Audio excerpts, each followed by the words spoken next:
Good afternoon. I hope this Hazel Park News finds you well on this beautiful sunny spring day. Someone asked me a question once, Sarah, how do you go about writing your sermon each and every Sunday? And you know what? That's a great question. I have a process that I tend to go through. I try to read the scriptures or look about a month in advance, 2 months in advance, if I'm really on top of things, just to kind of get a ballpark picture of what's going on and what I'm thinking about, and if there are any themes emerging. I tend to look at the Revised Standard Lectionary. I'm a lectionary preacher, typically, unless I've got a bee in my bonnet about something else, and you all know when I am, because I make that known to you. And then I look at the scriptures for that particular Sunday, and are there one or two that I'm going to zero in on so that I can speak to that, preach to that in that time. And then that usually...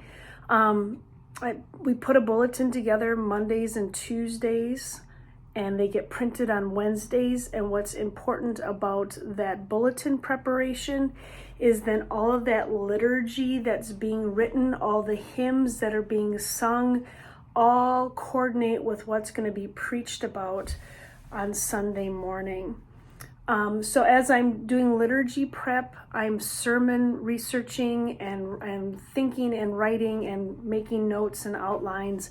Thursday's my writing day, and I tend to write from home, as that is a place of sanctuary for me. I just love being in the confines of my home where I can look outside and be typing and talking to myself through that whole process. Fridays I may be editing or revamping a few things, and then by Friday evening I tend to leave things alone.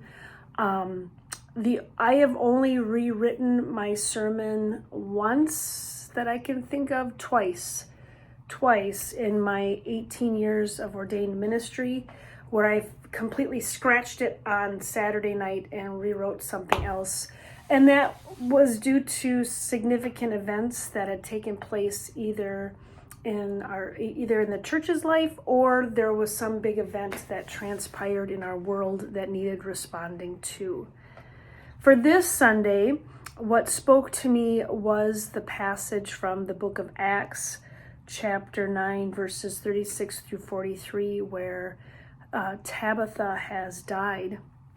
Tabitha, in Aramaic, meaning gazelle, also goes by the name of Dorcas, has just passed away, and she was named in the New Testament, the only female named in the New Testament as a disciple, a female disciple particularly. She ministered to women, primarily widows, and she would clothe them and be a resource to them. And when they found that she had passed away, Peter was notified, and Peter was then brought into the upper room where her body was laying, and he said to her, "Please rise." And in fact was another resurrection experience, because we are living into that season of Easter still. We hear and see and experience these moments of resurrection, hope, and promise in the scriptures.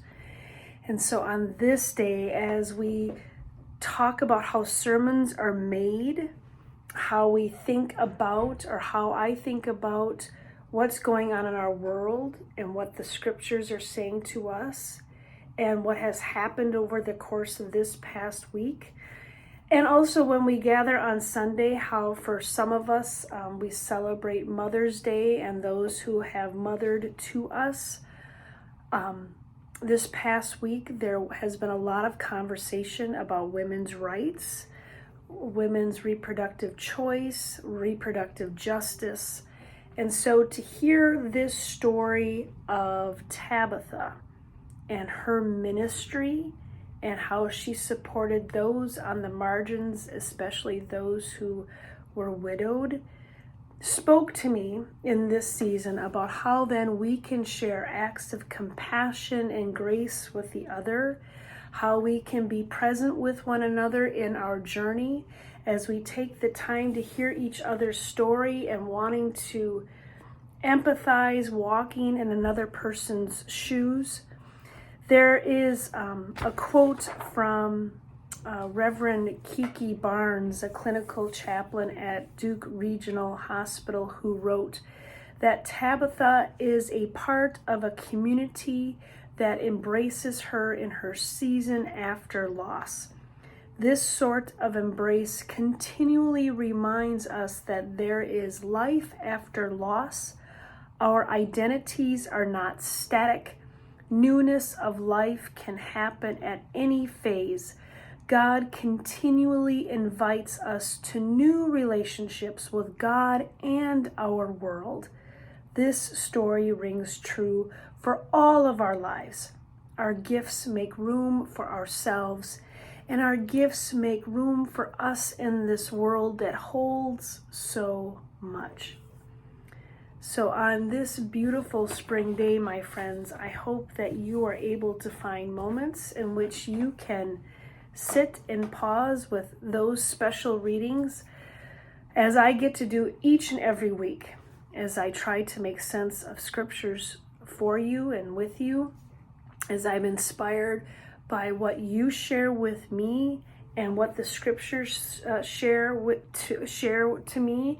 And then how is God speaking in the midst of all of this? That is always the puzzle each and every week. And as you know, as hearers to what is preached, some weeks are better than others. And yet I believe strongly that the Spirit moves in ways that we cannot imagine, that hold us, that guide us, and speak to us. My friends, may you have a beautiful day, and I look forward to seeing you real soon.